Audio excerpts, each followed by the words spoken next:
Bump, bump, bump, bump, bump. Ladies and gentlemen, what is going on? I want to welcome you all to the Sports is My Love Language podcast. Man, ladies and gentlemen, this is what you call a sports orgy. It's what you call, also known as the Sports Equinox, where the one time in the year where all four sports are played on the same day. All four. We got all the four major sports: hockey, baseball, basketball, and football. There's games tonight, so it is literally a sports fan's wet dream. And lucky for me, man, I got my crew here. As always, I got my boy AK, my boy El Schefter, hopefully my man Javito Lagzan and my man Dre coming on soon. Oh, somebody's all Phillied out. Look at him. Yeah, Yeah, man, there's so much going on in the world disgusting. of sports, right? And so many headlines that we could just dive into. One of the ones that comes to mind off the rip, you know what I'm saying? It's October, baby. It's October. It's the fall, and that's synonymous with baseball. But I want to talk about something, man. Baseball has thrown us a major curveball with these playoffs.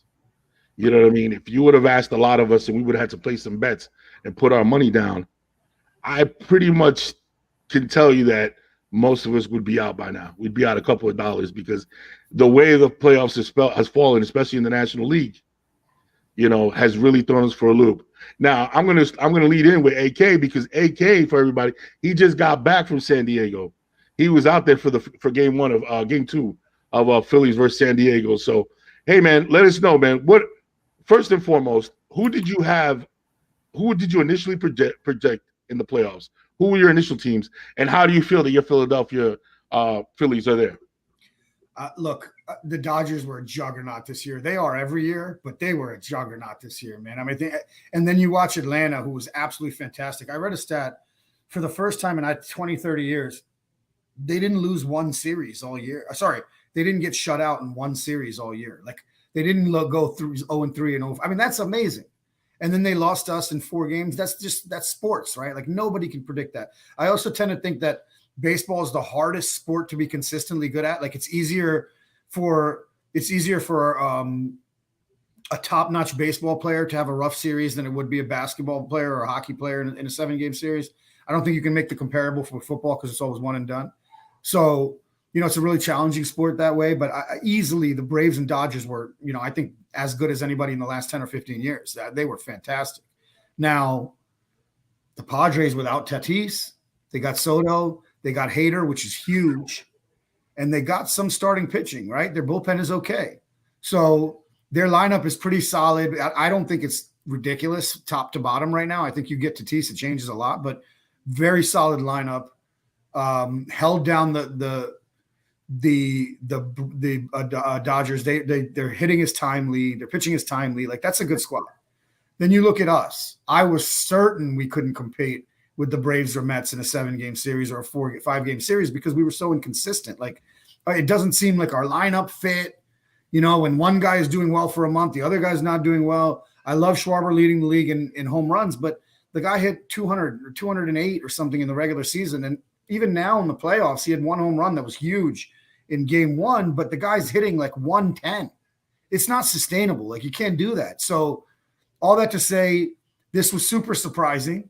And I think the Phillies now, like you're now at the point where you're riding momentum. Anyone could win. The Phillies could win. We could also lose the next 3 games and get kicked out. So, I think even though all the problems that the Phillies have, after the first 2, who's going to start these games, certainly bullpen problems, all of that inconsistency in the lineup. Yeah, we could win. So could the Yankees. So could so could any other team that's left, whether that's the Astros, who are probably the favorite. And then we'll look at, the Padres. I have a question for you guys, and it's a stupid question. I got to answer, but like, how much has the tide changed when you look at a hatred where it certainly was always the Red Sox? Where now, if I'm a Yankees fan, I'm thinking, F Houston, man. Like, I hate Houston more than anybody. Is it even comparable right now, or is it just no? That's the Red Sox forever. Okay, if I'm going to speak, I'm going to speak another Javi because I know Javi's a Yankee fan too. I'm going to say this. My short-term memory despises Houston because they took it, and the last one we had before that was so far back. You know what I'm saying? So my short-term memory is like, F Houston, you fucking crappy-ass team, whatever. But it'll always be F Boston. to me. It'll always be at Boston. I can't give it over them. Like when they're on a winning streak in the middle of the season, yo, I get irritated. You know what I'm saying? When I hear some positive news on ESPN about them, I get irritated. You know what I'm saying? I could be here in the middle of Florida, right? And I'll see somebody crossing the street down the block, old man, 75 years old, and he's got a Boston hat. He's getting a fuck Boston from me right away. You know what I mean? He's like, fuck Boston. I'll smile and joke with him, but it's getting a fuck Boston. You know what I mean? So to me, it's automatically Boston. My short-term memory is definitely, Houston, we have a problem, bro. You guys need to go down. I cannot take this shit. You owe us one. F you guys, but it'll always be Boston for me. Javi, how about you, man? Yeah. Yeah, I can hear you, man. My bad. I was just trying to get off the mute button. But yeah, obviously first it's always F you Boston, first. But right now the Houston Astros are kind of that little, like in your rib because we can't beat them in the playoffs. No. That's it. Like what do you think about this year? I think this year we're not. This year we might not even make it to them. Look, man, we're kind of like, how do I say this? Lucky that we faced Cleveland in the first round, right? That's how I feel because they were the youngest team. They don't have any real veterans over there besides Jose Ramirez. But the Houston Astros at this point they own us, and let's just be honest about it. We just can't find a way to beat them, man. And yesterday, striking out 17 times has always been the thing that I've always said about 17. Brian Cashman. Feast or famine with us. But that's the whole thing. I like, what have we done to really, look, I'm going to take it back. We were supposed to have those type of players like with Andrew Benintendi. He's hurt now, right? Yeah. DJ LeMahieu's hurt as well. These are guys that can actually put the ball in play. They play, yeah. And that's what I wanted, but they're hurt now. So what do we get? We might have to play in Aaron Hicks, Isaac Canela Falefa, guys that that just don't. There's no real confidence in them. Even we have an all-star catcher that I don't have a lot of confidence in right now. But it's first FU Boston, but right now the Astros are really like. Hey, I know you know a lot about this, Javi. Explain to me something. That guy you talked about, what is it, IKF? Yes. Right? How does he not good enough to play the last two games of a series, but you start him in the first game of the next series? Am I missing something here? Yes, it's and well, I asked the same question, but this is what I was going to say to that. I kind of felt like Boone really wanted to put the rookie in a little bit more, but he just did it because it's the playoffs, but.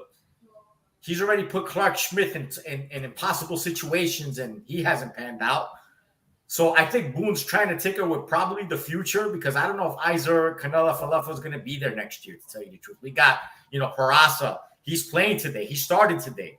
So, again, it's just one of those things that I'm not understanding with Boone. And I've always said that. I said this 3 seasons ago.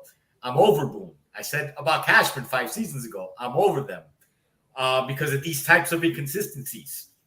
Do you think he punted the game yesterday too by putting Schmidt in? Like, do you think it was like a situation where he's like, look, if the guy keeps us in the game, great. But if he doesn't, I'm not putting my top-notch guys in there because I'm saving them for next game. Like, that's what it kind of seemed like. I don't know. I don't know, man. I mean, like, look, the game, everything was just a home run away really yesterday, right? Just that's what it felt like, and I don't know what his trust factor is with Clark Schmidt at this moment. He must see something that we don't. He hadn't pitched the whole off season. I mean, the whole postseason, right? No, he did. He's the one that blew the 2 runs. He was part of it. But that's what I'm saying. I'm like, you're putting this kid in difficult situations. He's trying to find a role for him. I think it was one of those roles that he's really a starting pitcher, and hopefully he could give us more innings and keep us in it. But once he gave up those 2 home runs, it was like, all right, you got to go now. And it's just like, are we going to put that much faith into a rookie right now? He wants to, obviously, and I think that's what he's trying to do with these other guys as well, with Cabrera and Peraza. And I don't have a problem with that because I don't think Iser Canela Falefa is that good. Seriously, I think he's okay, but I don't know. Like, to me, I'm like, I kept on looking at the first playoff roster. They didn't have Peraza in there, and I was like, why not? Like he already looks better than Isaac, whatever his freaking name is. For sick and tired of saying his name already. I'm gonna call him. I think you're doing all right, bro. Trust me, I would have given up a couple of names ago. It's like that. Yo, the way I look at it, it's so funny, right? You know what I look at the Yankees as right now? I look at the Yankees on the Deontay Wilder of the MLB. If they don't have that one-punch knockout, we're not winning. You know what I'm saying? And I feel like if you wanted to give it a name, I feel like the Houston Astros are Tyson Fury, where they have all the technique and all the movement to beat the Yankees. You know what I'm saying? They just they have that small ball mentality. They have the fielding. They have some pitching. They're just such a well-rounded team. But the Yankees, they're more like Deontay. If they don't knock you out with the home run, we're not sustained. It's not a sustainable way to win, bro. It's just not. I mean, does it really just come down to Stanton and Judge? Yes. I mean, you sprinkle in what do you call it? What's his name? Yeah, you sprinkle in right. But for the truth is, it's on their backs. It's on their backs. I mean, Rizzo hit a home run. That's when it's just home runs. Like out of the 22 runs that the Yankees have scored in the playoffs, 18 have been because of home runs. Right, and that's what the problem is. When you're in the playoffs, you're facing some of the best pitching. You know what I'm saying? And you're good, but you match them up, your stats, the home runs are going to go down, bro. It just is. It's just the natural way to look at the situation, man. Okay, so let's do this. Pablo, well, what are your thoughts? And then we're going to do predictions, World Series predictions. It's obviously surprising given, the payroll that the Dodgers have, right? And just the talent they have at all levels, pitching and obviously hitting. That I think with the Dodgers is just a mental thing, and maybe a matchup problem, but it was, not really.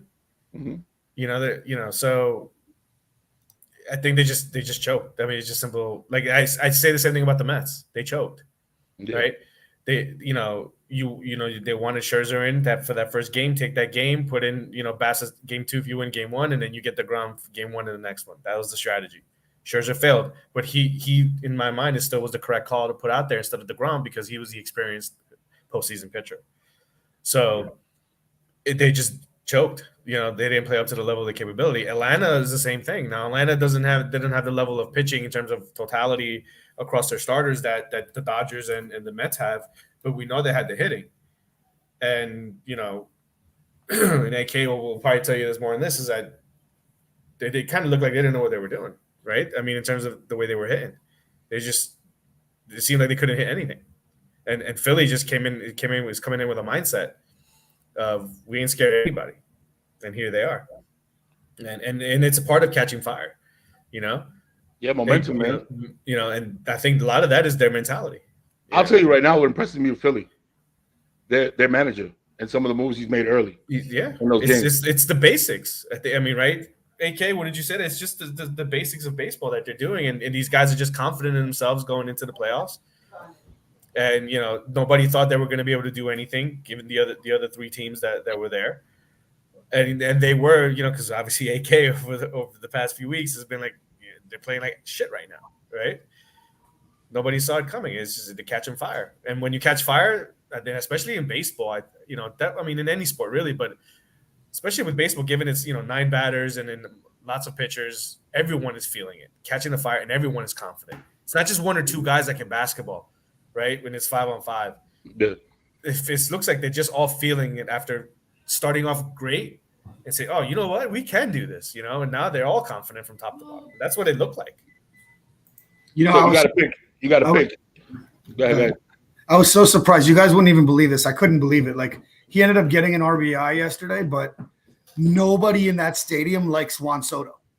Like, they were complaining about that dude the whole time. Well, he didn't show up throughout the season. He disappeared. You pay him $300 million. He's 24, 25. The guy's a beast. They're like, no, man, he hits it there every single time he gets an out. Like, and granted, later in the game, he had his RBI, which was big. But I was just so surprised. And I looked up, I saw, all right, he's batting 212 or 215 or something. But then you think pressure got to him. The pressure that contract got to him. Yeah, but they're a little bit warped. Like, if you look at just the batting average from this series, well, yeah, I mean, in the first what, in the first like 15 innings, 13 of those innings, you're going against Wheeler and Nola. Yeah. You're going to have a lower batting average, right? Mhm. You push those guys out, and then you get to, but I was surprised to see that. I thought Pablo's analysis was actually spot on. Like, there's nothing to add even. Like, that's what it is. Yeah.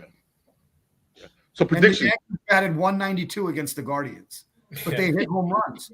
You know what I mean? So they hit home runs. That's their thing. That's why I also don't understand when I looked at the numbers, this IKF guy doesn't even hit home runs, but the guys behind him do. Like, you might as well put them in then. Yeah, I would agree. I mean, as far as predictions, I cannot go against the hot team. So as much as it pains me to say it, I think the Phillies will edge out there. On the other side, I'm rooting for the Astros. I mean, not just because I think they can beat them, but Boo that man. I mean, I can't have Phillies and Yankees in the World Series. I mean, it's just like, oh God, It's torturous. Yeah, it's disgusting.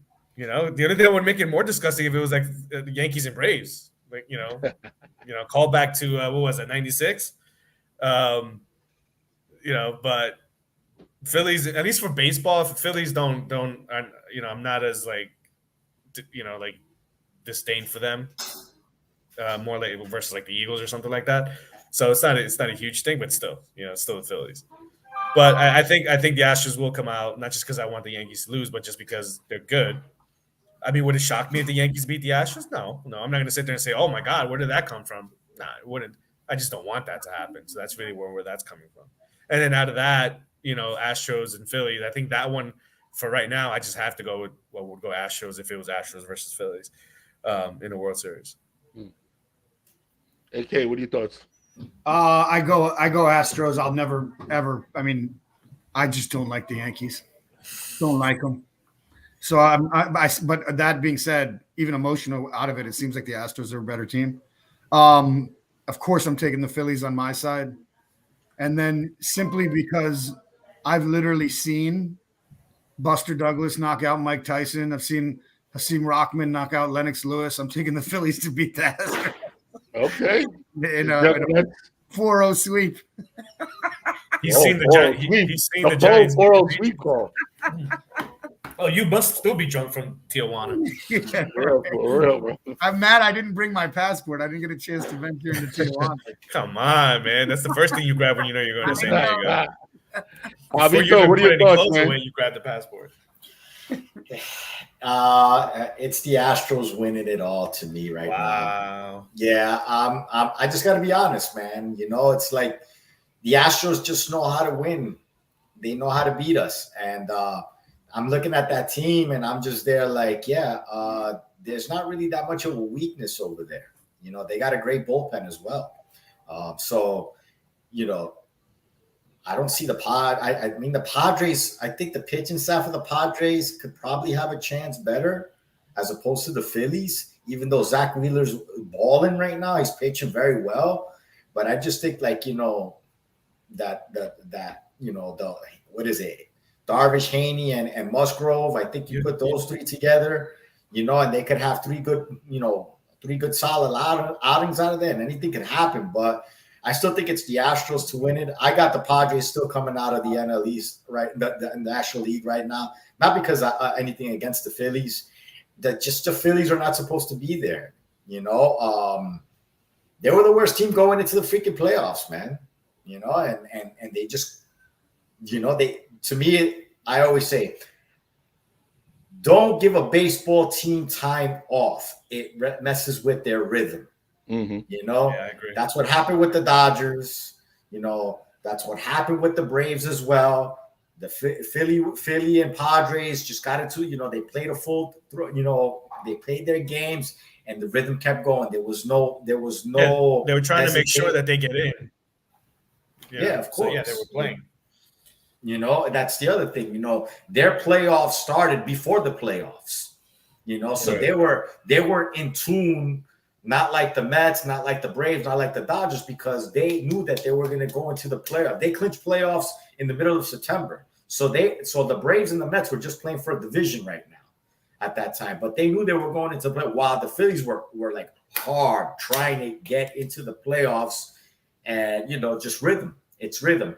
You know, you saw the Mariners give Astros a hard time. You know, yes, they got swept, but every single game was close. And you could have said that the first 2 games the Mariners had it in the bag, if not for Alvarez. You know, just one guy changed the outcome of that series. You know, and even the Yankees, they had to go 5 against the Guardians. You know, the Guardians were in rhythm, and I always say, give a team rhythm. The other team that's not in rhythm is going to have a hard time catching up to that rhythm. Yeah, agreed. What do you think, Mike? Oh man. No, someone is struggling. Heart versus head. Someone is struggling also. Heart versus head. Yeah, I'm going with my heart, bro. I'm going Yankees. Phillies. I believe I like the underdog story. You know, again, this is just, you know, I like the underdog story. I like the Rocky Balboa versus Apollo Creed. I already see the headline, Rocky versus, what do you call it? And the Yankees, what do we get? 28? Are we going after 28, right? It's 28. Or is that 29, Bobby? Going after 28? I think our Yankees are going for 28. So, Reno, I hope you do what you got to do tonight, man. Hopefully you can keeps us alive. But we'll see, man. That's where I'm going with it. I'm going to go Yankees over the Phillies, and it's going to go the full 7 games, right? The full 7 games. All right, moving on. So football has taken a crazy turn, man. There's a lot of 5-1 teams, right? There's 3 5-1 teams. There's a couple of 4. Let's conclude the Eagles, and they're 6-0. So 4 or 5. 4-2 teams, yeah. 4-2 teams. I don't believe. This is the first year that I don't believe, and you guys can tell me if you agree, disagree, that the records are reflective of how good these teams are or how bad they are. You know what I mean? Like, I'll give you an example. So let me start off with my Jets. My Jets are 4-2. They should be 2-4. And I've seen some flashes, and I love the potential. I love Hall, Sauce Gardner, Wilson. I love the position players. I love what I see. I love what we're building there. That defense is looking really good. And our defense is looking really good. But obviously we've gotten lucky. We got lucky, and we were able to score and you know, the last minute and survive with Joe Flacco and all that. So you see, that's a perfect example. I look at my team and I say, yeah, 4-2, but yeah, not really a 4-2 team. I don't believe all 4-2 teams, all 5-1 teams, all 6-0 teams are created equal. So let's talk about the Giants. Do you feel comfortable at 5-1, right? You guys are 5-1, right? 5-1. Mm-hmm. Yeah. That the Giants are a legit 5-1 team, or do you feel that they're one of the teams that are like, you've won, but you could easily have gone the other way? No, I if you're asking me if they've earned the 5-1, yeah, they earned the 5-1. Yes, they've earned. They didn't get lucky. Okay, it's not lucky. To me, lucky is those two of the victories the Jets got. That there was 0.01% chance against Cleveland, and then the other game. You know what I'm saying? But the eye test. You're looking at that team. You know, the eye test. But the eye test is different. The eye test is, are they actually a contending team, a playoff team, versus have they earned a 5-1 record? They've earned that 5-1 record. Now, are they a playoff team? So use the eye test. So this question is more so based on the eye test. Do you see a 4-1 team? Do you see that being sustainable with them? On defense, I do. On offense, we have to see what happens, because I don't think you can go the entire NFL season without some type of wide receivers being involved in the game. The passing game being a little more than what it is. I don't think you can just rely on Barkley to be the only focal point and not being able to at least expand the field a little bit. So long term for the season, I don't know if you can do that. Hopefully with Wan'Dale Robinson playing, you know, they got him involved last week. You know, maybe they can do some stuff with him. But other than that, I don't know. Right now, if you had put a gun to my head, you know, they'll get bounced out of the playoffs in the first round if somehow they make the playoffs. You know, like this. I just don't think long term for the season it can work. What about you, Avi? What are your thoughts? You think the Giants 4-1 is sustainable? What do you think when you see the eye test? Best team in football, baby. Just not. Our head coach, man. That's all I could say. The coaching right now at this point, right? Coaching matters. Is it sustainable? Play good defense, and you have a chance at the end, right? And that's what the Giants have done. They played very good defense. They tend to bend, but they don't totally break, and they keep you in games. And Daniel Jones has found ways to win games in the fourth quarter.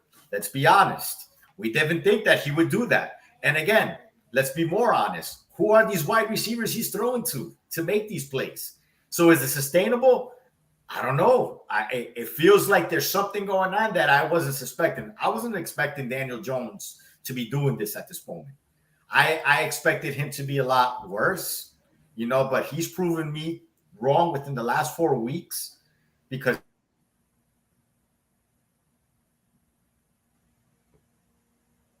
You know? Did we lose him? They might have froze a little bit. It's all good. We'll get back to it if he comes back in. Okay, AK, what are your thoughts with your Eagles, man? So we're talking about how we're going to pick a team. We're talking about 4-1 teams, 5-6-0 teams, and do they pass the eye test? So like I talked about my Jets, I don't think they pass the eye test. They have a couple of good parts, a couple of moving, some things that I really like.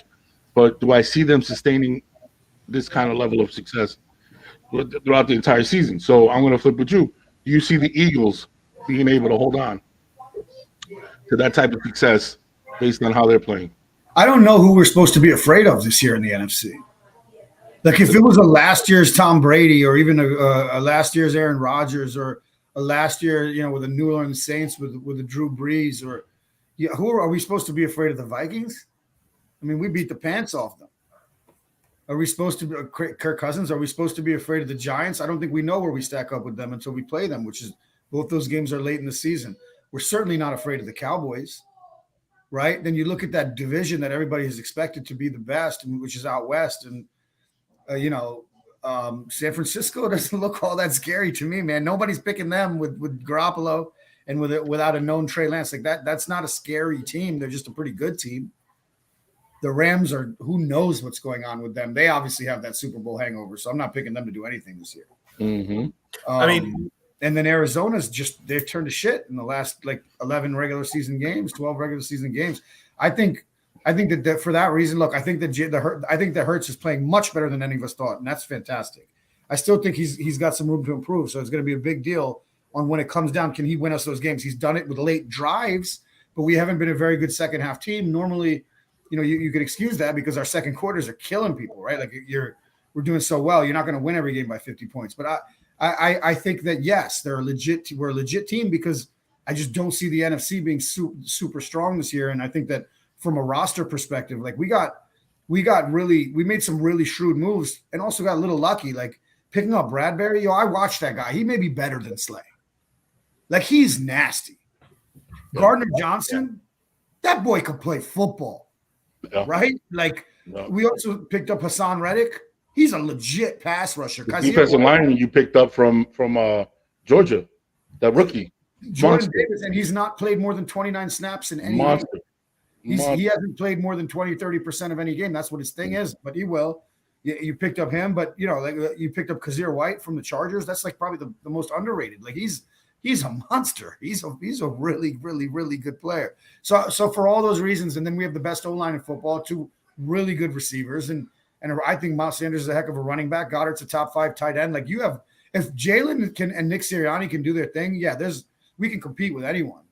Before I pass it off to Javi, I think we all, and you guys have a little bit of a different perspective, Pobbs and Javi, because you're actually Giants fans, but I think we all expected the Giants to struggle but start to build a foundation. Now we sit here and they're 5-1, right? They're 5-1. This to me is not a fluke.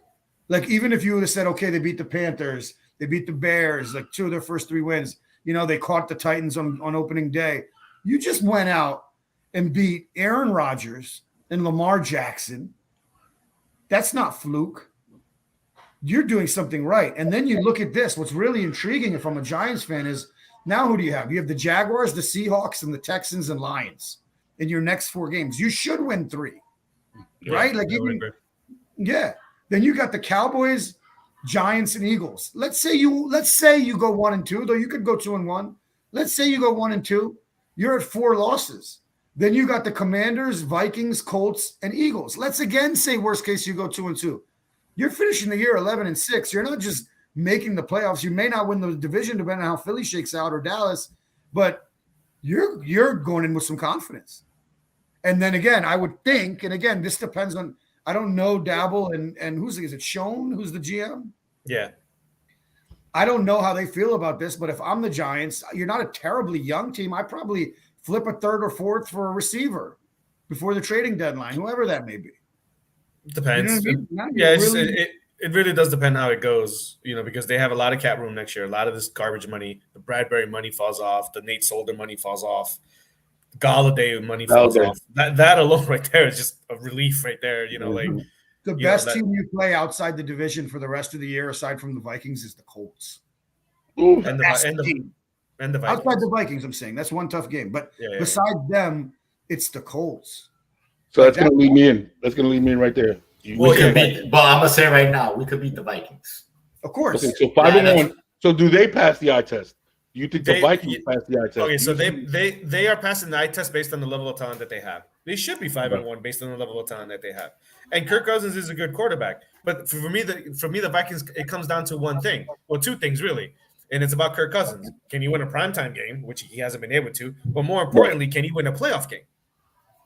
Because the division is weak, as you can see with what's happening with Green Bay. It's one of the weakest in the league right now. So, and some people were picking, even before the season started, picking the Vikings to win that division. So they're playing to the level of talent that they have. The defense is really good.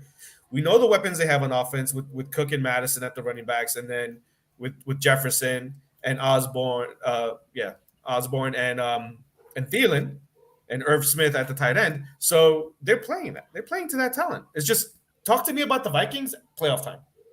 We'll see what happens at playoff time. And so that for that. The other 5-1 team that's out there is the Buffalo Bills, and we know what they are. It is what it is. So from the AFC, questioning the record is the 4-2 Chargers. Because they've struggled for different reasons. You're leading me into what I was about to ask you. So what I'm going to do is I'm going to give you a team, and you can give me stock up, stock down on them. Whether you believe they're better, if they're better than their record, are they moving up? What do you see for the future for them? And I'm going to throw a couple of teams out there. Let me start off with a team that's not so easy to predict because I feel like they've already kind of overachieved a little bit compared to what people thought they were going to be. The Atlanta Falcons. Do you see the Atlanta Falcons moving up or down? Do you see them struggling the rest of the way? How do you see them this season falling out? They're 3-3 right now. I haven't looked at their schedule. I have to look at their schedule to really kind of give you what I think. But the way they're playing, I think it's stock up. I think it's stock up for them. Because here's the funny part about what they're doing is their defense is good. They got a running back by committee right now because Cordero Patterson has been injured for the past 3 weeks or so. And he's still a couple of weeks out, I think. They're not throwing to Pitts, and they're not throwing to Drake London. They're doing it with the other guys when Mariota's running the ball also. So that's what's crazy is that they're looking better. They are looking better than what people thought they were going to be. Yeah. So I think right now I would give them a stock up in terms of they can keep this up. And then, Kyle Pitts finally caught a touchdown last week. Those of us in fantasy, football, finally. But Drake London has seemed to disappear after he got a hot start. But I would kind of give a stock up, especially in the division that division is weak right now too. I mean, Tampa's struggling. Carolina's a hot mess, and New Orleans is just injury plagued with Winston being injured and Michael Thomas injured and Jarvis Landry's injured. So, I'll give them a stock up for sure. Okay, Javi, what are your thoughts on them? I like the Falcons, man. They should have beat the freaking Bucks if they didn't give Tom Brady that fucking flag, right? They could be easily 4-2 right now, because they were driving on that defense towards the end. But anyways, man, who would have thought, right? Marcus Mariota being a better quarterback than Matt Ryan at this point. That's pretty much the easy thing I could say about right now with the Falcons. But they got talent over there, man. They got a good tight end. They got Drake London. The rookie running back that runs hard. Their defense is playing solid. You know, like Pablo said, stock up on them, man. They're like the Seattle Seahawks right now of the NFC West. Mm-hmm. You know, surprising teams that they're being competitive. What about you, AK? What are your thoughts on the Falcons? Atlanta has a football team. Yeah. I think that what they're doing what they need to do, which is so I think it's the gift and the curse. Like, you want to be able to show your team what it's like to compete. You want to build around every position that you have when you don't have that starting. You know, you just traded your quarterback. You obviously are looking for one. I don't know if Ritter's the answer. Nobody knows. We haven't seen him do anything. So, you know, they were pegged for a bottom 5 pick, which in this draft looks like it'd be something from a quarterback perspective. They won't get that. But they're not, you know, them overachieving to me is a top 10 pick still. So, yeah, I think their stock is up. They have to continue to build around, you know, just build their roster. I really quick, I want to add 2 quick things. I think the Chargers stock is up, but I think that if anything, the first 6 weeks have shown us the Chiefs will work them in the playoffs. Like, the Chiefs are still a better team without Tyreek Hill, whatever. And then the other thing, I think the Vikings, like, I'm going to be corny, but yeah, like you like them, but you don't love you like them like a cousin. You don't love them like a brother with the cousins, right? Like, you know what I'm saying? Like they're not, you see that there's something there. Yeah. I kept that PG. You see that there's something there, right? Like, I'm sorry. I was good. Call me a second. He cooked that one up. I got you. Yeah, very nice. They're not moving up like the Jeffersons. I hear you. Why are you stealing stuff, bro? Keep on going. Keep it going. They had good names. That's it. Those are the only ones. Fuck, man. Tell us what you're feeling. All right. What you feeling? All right. We got always the controversial. Let's talk Dallas Cowboys, man. They got Dak coming back this week. What was controversial? You think they're a better team with Dak in? You know, do you think they're going to make the playoff? Stock up, stock down with him coming back, or do you think they move away from the formula that was helping them win games, where they were being more conservative with the ball, not going, you know, not trying to spread it out as much, but running the ball more? Like, what do you think about Dallas Cowboys? Stock up, stock down with them now this week. Now that Dak is back, they're a better football team with Dak, man. You know, I know Cooper Rush's record is like 4-1 or 5-1, whatever, as a starter. But you kind of, like what you said, you know, they were relying on the running game and their defense to pretty much get those wins. I mean, the one game he had like 102 passing yards and they won. You know, it's like that person in the group in the group that it's a group A, and that one guy didn't really do nothing. You know, it's the same exact thing with Cooper Rush. You know, that defense is very solid. You know, with Dak, they're going to be better. Obviously, I'm not going to say they're Super Bowl contenders, because I feel like Dak isn't a Super Bowl type of quarterback. I think he you know, we've seen him in the playoffs, right? We've seen him come short as a quarterback, which kind of reminded you a little bit of Tony Romo. The one thing that I will say is that with Dak, he can use his legs a lot better, so that could help him out, you know. But they're going to be a better team with Dak regardless. And I think it's really dependent on how far they go with their defense. If their defense could keep him in games, it's pretty much it's as far as it's going to get them. It's their defense. I don't believe in the Dallas Cowboy offense that they're going to start scoring 35 points a game right now. I don't see it. I think they're seeing that they need to run the game and make sure that the defense is out there making plays for them and making the field short for them, right? Yeah. Okay. AK, what do you think? I think that the injuries to the linemen also have made Mike McCarthy's philosophy a little bit more tenable with them, in the sense that, like, he's gone back to. He's a vanilla coach, right? Now they're running. I mean, you lose your left tackle, you lose the other injuries that you have. You're going to run the ball more. You lose Amari Cooper, a wideout. You use your quarterback. You're going to run the ball more. Of course, they're better with Dak. It's nonsense for anyone who's seen Cooper Rush to say that they're going to be better with Cooper Rush. It's ridiculous. Like, you know, but they're just a flawed team, man. And I don't think that coach is like, I don't think they're explosive enough. I don't think they have a coach who can make up for that. And I think their defensive coordinator is absolutely fantastic, and he's got their defense playing really well. They've got some real high top end talent. They've got no real injuries on the defense. Like, their defense is solid, man, but they're not impenetrable, right? And they're not impregnable. And so, like, you can put a couple points on them. I love you, Rob. He knows exactly what I'm doing. So you're not. All right, Mike.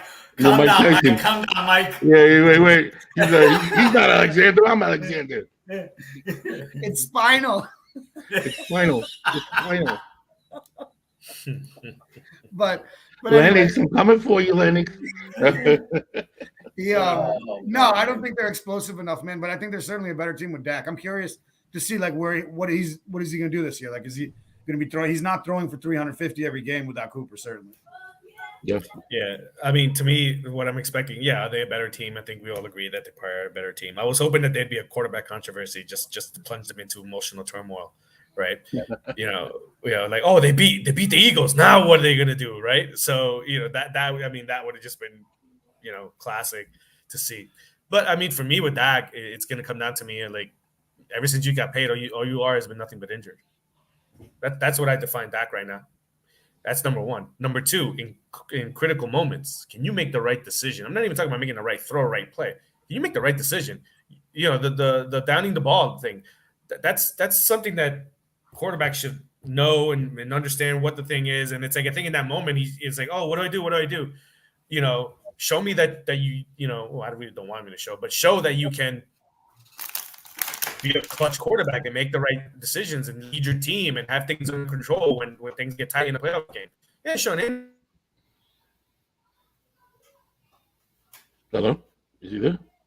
No, he came out. Yeah, he came out. All right, so I'm going to give him my 2 cents.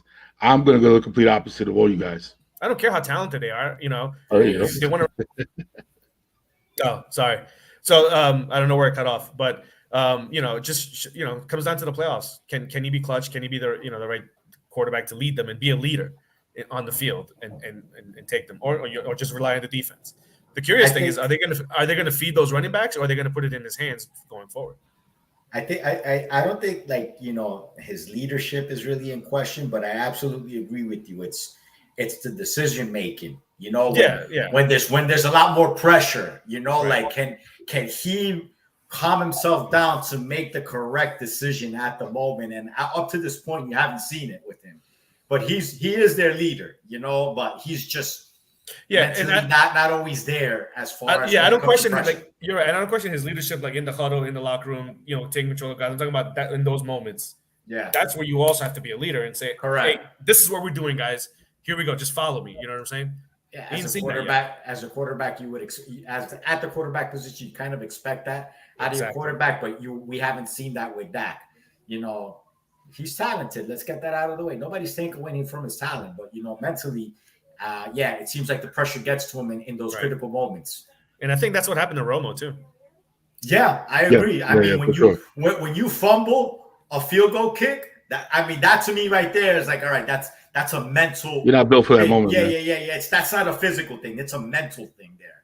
Okay, so maybe when you put that happens to you.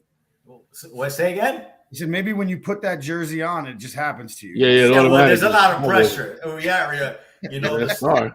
I'm gonna say this. I'm gonna go. South America's team.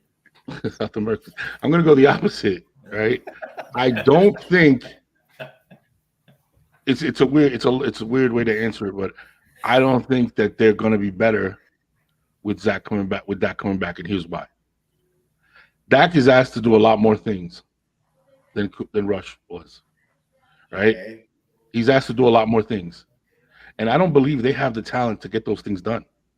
They way overestimated what CeeDee Lamb is. They have him as an elite one. He's a one. He hasn't proven he's an elite one that can get open on his own, beat the double team. He has not proven that. He hasn't earned that 88. He hasn't earned that for sure. No. I agree. There's something with CD that's kind of like saying, like, you're good, but you're not that good. You're good, but you ain't broke. I think they got rid of Cooper a year too early. I don't know what the money was, but I think he needed that buffer still. for him to have that breakout year. But Sean did say that, by the way. Shout out to Sean, but shout out to Juice, because he yeah, always said Juice, getting rid of Coop was a big. It was going to be a big deal for the Cowboys this year. You kind of see it. Yeah, I feel like it's too soon. So like I said, right? I think the formula that they have to win games right now is defense. Don't lose us the game on offense. Give us a couple of points. Don't give us a little buffer. Don't lose us the game. Let's run the ball control, right? And let the defense take over. Okay. Now, when Dak comes in, because he's asked to do a lot more, that ball goes into a lot more risk. And like I said, I just don't feel like they have the weapons to do what they think their offense should be. They think their offense should be down the field. Yo, CeeDee Lamb, who's the other wide receiver they got? He's actually pretty good. Right. Down the field, boom, tight end, get the ball, spread the ball, then pound, back out. You know what I'm saying? No, they don't. I don't think they have that puts the ball way more at risk with them. And I think because of the formula that they're playing now, where they're playing kind of it's safe on offense, it allows for the defense to win them games. And I think that Dak is going to put that's why, to me, maybe in the long run, it'll be better. But initially, they're going to struggle because he's going to put that ball in play more. And now that ball in play more, it becomes more at risk. And now they're going to not be playing with leads. They're not going to be playing with good field position. They're going to be putting that defense in really bad positions, and they're going to be on the field a lot. So that's why I don't think initially, I'm going to revamp my answer. I don't think initially they're going to be a better team. I think it's going to take an adjustment period about 3-4 games before you see the improved Cowboys, before you see the real Dak Cowboys. Because I'm telling you, like right now, that vanilla that we talk about, yeah, it's protecting them, but it also puts the defense, like you never see their defense in really bad situations, field position wise, or like off of a really bad interception. You know what I'm saying? And you had a couple. They had like 1 or 2, I believe, but you haven't seen them that often. You know what I mean? So it allows them to pin their ears back, be creative, rush. Now, if that ball's more, my philosophy is that ball's more in play, there's more at risk. There's a lot more chances of bad field position, bad whatever. So for that reason, I think it's going to be a while before they're able to level out with Dak. Let me ask you this: if Dak would have played against the Eagles, would have that been a different game? Because Cooper Rush did throw 3 interceptions, right? He threw 3. I think, right? I think in AK, tell me if you agree. I think Lane Johnson getting injured is what changed the game. That's huge. That's a great point. I mean, I think the way they were attacking Michael Parsons on that side, they were making Michael Parsons look like a fucking bitch. Bring that up about the making the decision. Hold that thought. But I'm talking about the Cooper Rush interceptions that pretty much gave the Eagles very good field position. Those were good. Those were great plays by the DBs. That was one tap it and then get there. It wasn't like Cooper Rush threw it where it wasn't like supposed to be or something like a shitty. But like an old Eli touchdown. Like where the fuck are you throwing that? But Dak has a stronger and probably more accurate arm. Probably, yeah. You know what I'm saying? Cooper Rush's arm is not strong. Dak is also better when he's in a rush, right? Like when he has to, like when there's pressure, he's able to use his legs. Out of that. I'm just saying, like when they're pressured, you rush him. He's the one who can get out better a little bit and maybe run for the first down as well. I'll say this: I don't know what this is it, right? Cooper Rush, take away the Buccaneers game where it was 64 yards passing. He had 5 games and he averaged 191 yards per game with 5 touchdowns and 3 interceptions. That's not a backup quarterback. That's a decent backup quarterback. Yeah, that's Daniel Jones, by the way. That's Daniel Jones. I don't think it comes down to the quarterback play individually. I think it comes back down to a team philosophy. Because you have to adjust your team philosophy to this particular quarterback, it kind of affects everything around you. Now, I almost feel like they put I like Dak, but I feel like they overvalue Dak at the position. You know what I'm saying? $40 million a year. It's done is done. There's no going back on that. Yeah. I think they overvalue him as far as like I think they really believe that he's a superstar quarterback, and I don't believe he's that. I don't believe he's a superstar. But let's go back to Michael Parsons looking like a bitch, though. Go ahead. Yeah. I mean, it was just the way they were running. They're running that RPO. We were talking about the RPO, yeah, man. They were making Micah make a choice. You go at him. If he's coming, if he's attacking the quarterback, you run. If he's standing it back at linebacker, you pass, and you make and you just make it quick on him that he can't react quick enough. And when Lane Johnson went down, that whole changed. All that changed. You didn't see it after that because Lane Johnson went down on that right side. He got neutralized. It looked like that the Eagles really game planned a very good scheme to make sure that Michael Parsons doesn't go off. Yeah, he wasn't the one that's going to beat them. Also, Javi, in fairness, and don't quote me on this exact number, I think Lane Johnson let up like 1 sack all of last year. When he's just the best right tackle in football. No, he probably, and nobody's doubting how great he is, bro. Lane Johnson is probably the best tackle in the game, right tackle, because we got the best left tackle. And before we leave this, are you guys proud of me that I didn't make any jokes about relying on CDs in 2022? Yeah, man. Oh, Lord. Yeah, exactly. That one didn't hit, bro. That one didn't land. It didn't land. What do you call it? All right, cool, man. We can move on. It's a volume game, man. That's hilarious. We can move on to the next topic. Can't win them all. Let me see. NBA season starts. That's right. NBA season starts, man. So RJ Barrett sucks. Yo, he made me so sick yesterday. I don't even. Oh my God. I was going back and forth between the Yankees. Shut up, Pablo. I was going back and forth with the Yankee the Knicks game, and I'm looking at RJ Barrett, and I'm like, yo, why are you so trash? I'm like, is this the guy we paid? Is this the guy we paid? This is the guy we extended? Like, why are you so trash right now, man? Bro, that was just horrible play from him. And gotta love the Knicks fans, man. Season's over. Right. It's not over. The funny thing about it that's what you sound like right now. No, I'm getting mad at RJ Barrett because this is the guy we paid. And that's why I'm just there. Like, we've talked about it on here. He has this inconsistent way of just sometimes he shows up and all of a sudden disappears. And yesterday when he was needed in overtime, all he kept on doing was just missing layups. That's like, it wasn't like he was taking outside shots consistently. He can't finish at the rim. And then you put Cam Reddish into it, and Cam Reddish is balling. That's why I was just there like, that's the ball player that I want to see a little bit more on the court. Because he could take it both ways, with his right or his left, and it doesn't look unorthodox like RJ Barrett looks like sometimes. This is the perfect lead-in. This is the perfect lead-in to the next topic. The next topic is NBA headlines, right? What's your favorite storyline, number one? And number two, give us a exaggeration from one game in. One major exaggeration. Let's say we just saw one right now. Yeah. RJ Barrett. Seconds to piggyback off Javito. I hear you, right? Like, I didn't see the game. I hear you. You paid him. He's got to be the guy. But everybody has a bad game. When I looked at the box scores, what absolutely struck me was you gave Mitchell Robinson $60 million to play 13 minutes. I'm telling you, man. Foul trouble.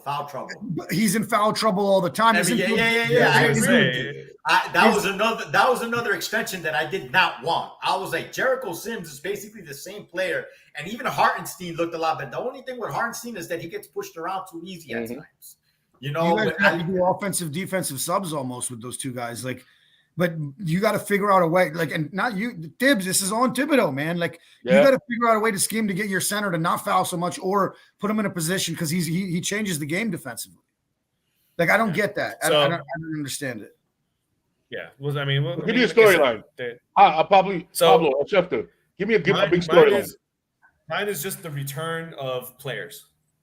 So, Ben Simmons is back, quote unquote, to play. He's playing, right? We'll see what now that impact that he is. Negative 26 on the box score.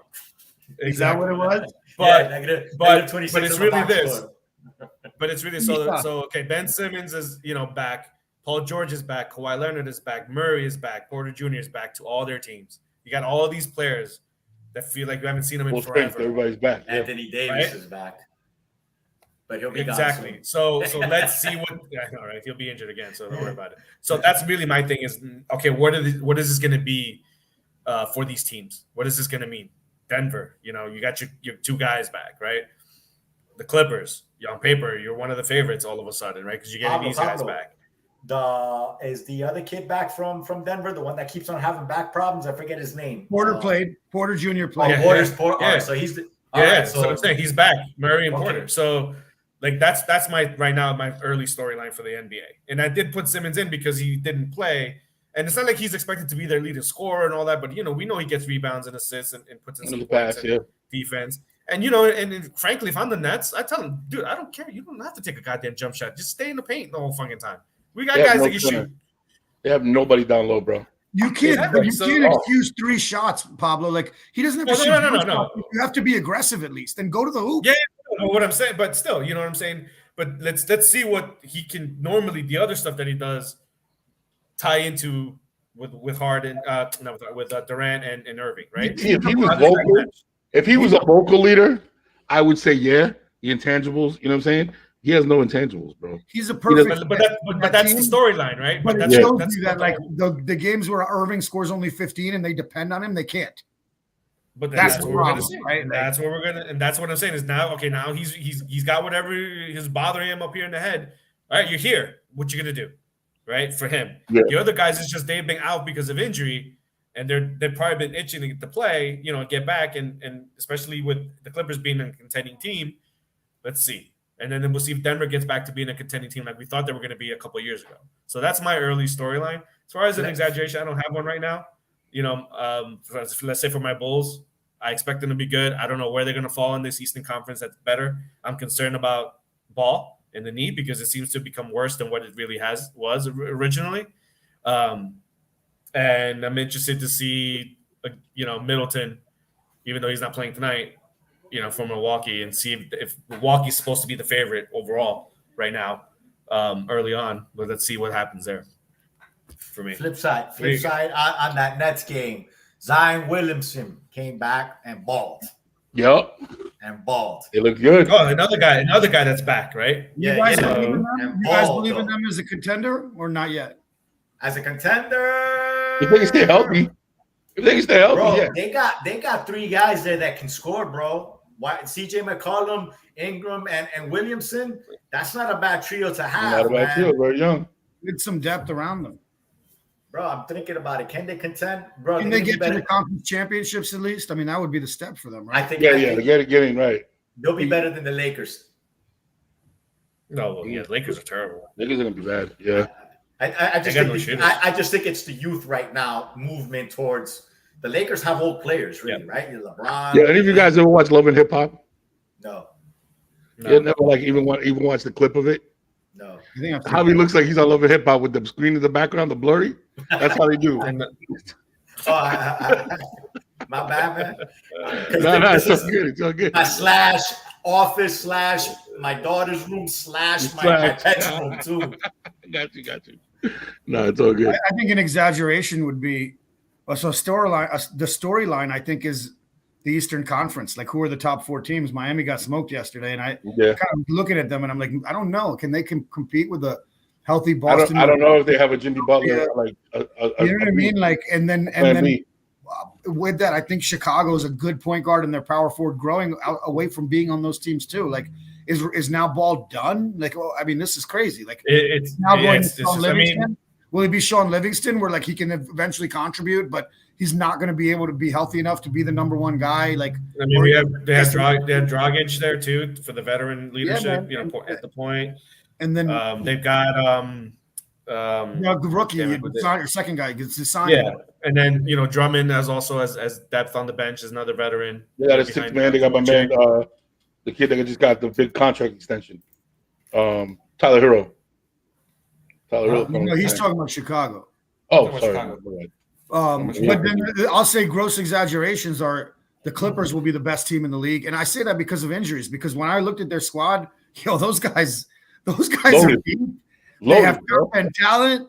They got Wall. They got Wall and Leonard coming off the bench right now. Leonard. Hell yeah. No, that's a team that could be pretty scary. And then I think the other one is kind of I'm still, even though they beat us pretty good. What's Boston going to be this year? I'm curious. Yeah, I think losing Gallinari is going to hurt them. I mean, I think he was supposed to fit in well with that team. Yeah. And we'll see if what Brogdon can bring. I mean, supposedly he's supposed to be the guy to kind of help run the offense, but he's just another shooter. That's what he's always been. So I don't know what they're expecting out of him. Yeah, that they don't already have, which is shooters. So we'll see. Okay. We'll see. My headline is, I think the Suns are going to be washed. I think Chris Paul. That's it. This is it. They're washed. I love Mike and his Chris Paul because he's always Paul, he's been I can't. He's been wishing for that for years. I don't like his ass, yo. And I think he's washed. And I think his team. That's it. They got the last bit of leadership out of him. That's my storyline for them. I think another good storyline to follow is Cleveland. I think Cleveland. You saw what he did last night. He dropped what was it? 31. 31. He dropped 4. How much? What was that all about? He only played 13. Yeah, that's crazy, right? But they looked good. Cleveland has something special over there. That's a nice storyline to follow. Atlanta got better. Obviously, Los Angeles, the LA saga, LA Lakers. I think that, bro, they gotta have to blow up that team, man. I don't know how they're gonna do it because the contracts got them tied up. No, they got money. They got money freed up starting next year. So yeah, that's not good. At least this year. This year. Yo, let me tell you something. I personally, another player that I know a lot of players in the league like him and they respect, but has rubbed me the fucking wrong way is my man Russell. Oh, dude, that guy. He's such a money or something. You talking about Russell Westbrook? Russell Westbrook. I never liked him. He's in the huddle. Patrick Beverley's doing the right thing.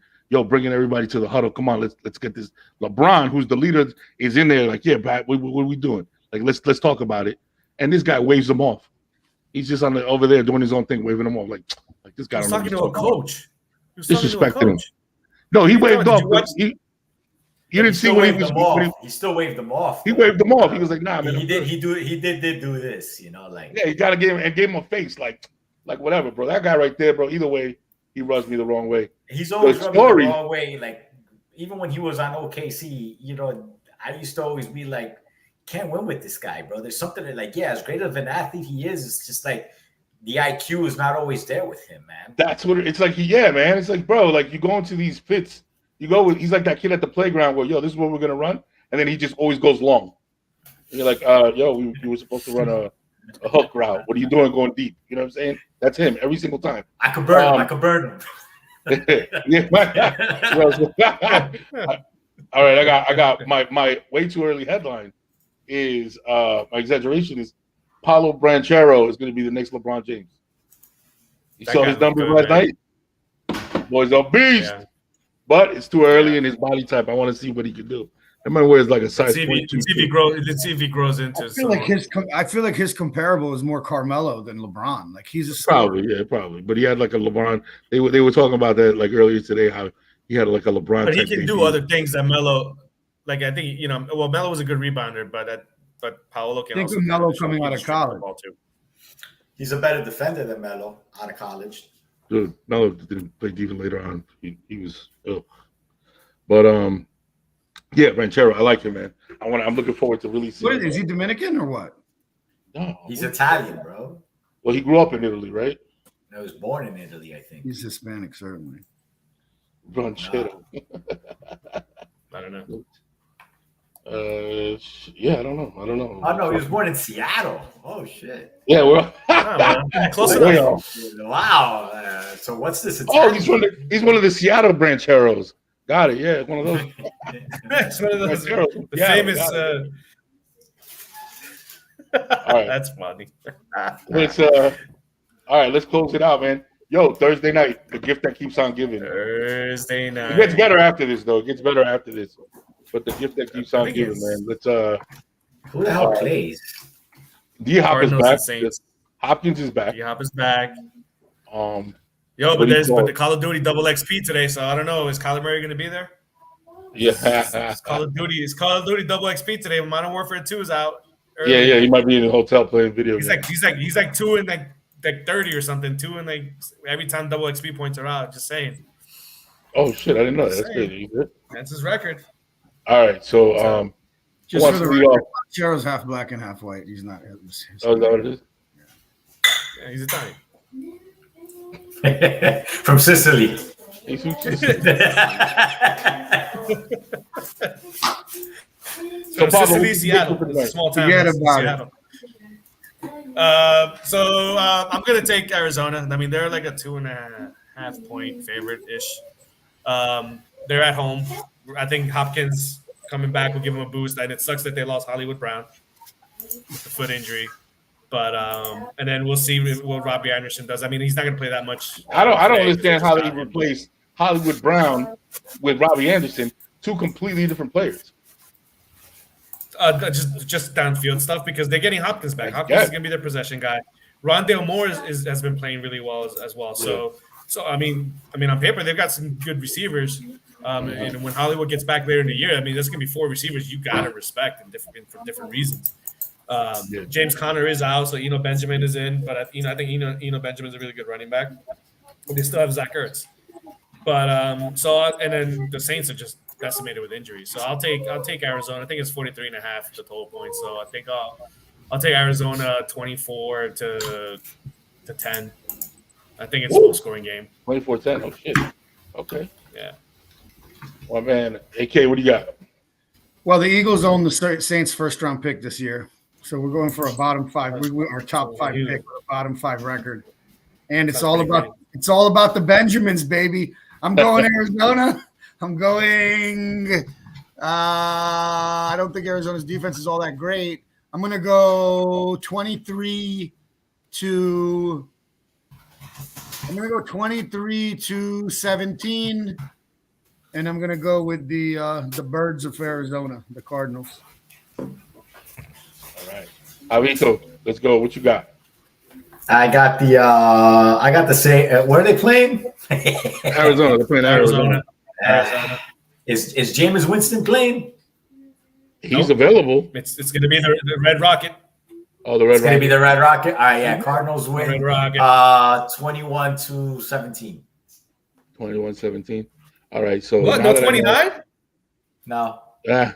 So you got AJ, you got Green and Dalton in the same game. Man, I hope it hits 29 today. Just it hit 29 the other week, bro. I would say this, right? Andy Dalton could have motivated me to make a fucking sandwich. All right. So there's no way I'm ever putting anything on him. I don't even know how he's still in the league, bro. I can't stand that guy. Everybody's rubbing me the wrong way. Yeah, definitely a backup quarterback. No, might as well stay there.